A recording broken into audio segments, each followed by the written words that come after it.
Imagine the police, they go to the wrong home, they shoot an innocent individual. That's exactly what took place in Alabama. Put it up for a mask. Damn shame. In Alabama, 50-year-old Ray King was killed when Madison County Sheriff deputies were responding to a report of gunfire on January 6th.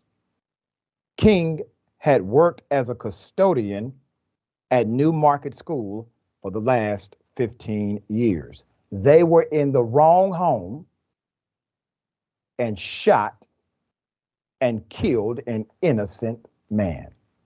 The police said in the statement that deputies were on patrol when they were advised of an alleged gunshot or gunshots being fired during a domestic dispute outside of one of the houses on the block.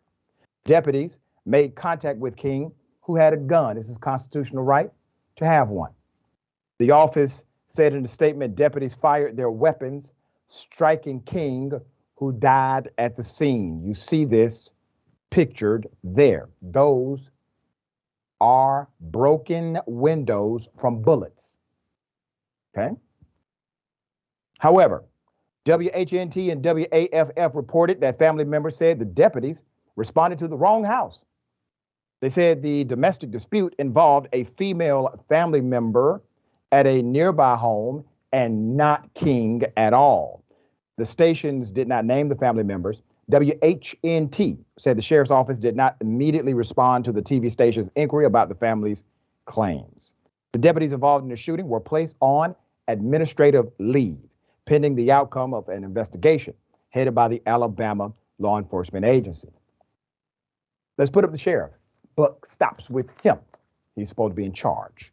Madison County Sheriff Kevin Turner had requested the investigation on the matter, which is standard protocol for all deputy-involved shootings, according to policy. Now, at this point, what it seems to be is a lack of investigative prowess, a lack of actual engagement by way of protocol and standard. Why do you shoot and kill someone just because they have a gun? It is constitutional to have a gun, right? It's constitutional.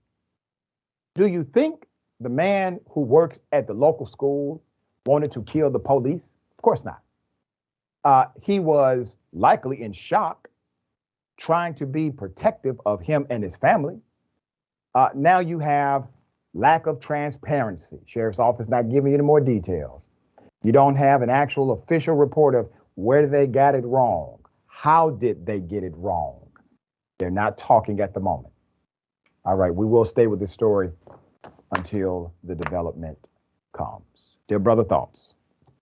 Yeah, I mean, they said something like 8 shots were fired. That's what drew the police there. It's extremely reasonable to think that's the reason he was armed. That's right. He heard the same shots that drew the police officers. Yep. He did what he is constitutionally protected to do.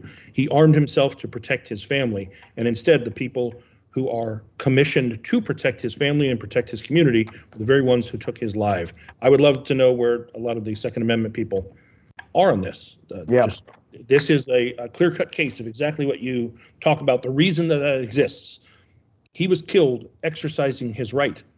This should be everywhere. Everyone should be talking about this. That's right. And you bring up a great point. The Second Amendment, folks, they are typically nowhere to be found when the narrative does not benefit the police, even though the narrative would benefit a Second Amendment dynamic. But when it is in contrast to the police or their activity, all of a sudden the Second Amendment advocates are silent because they are more interested in the narrative rather than the truth.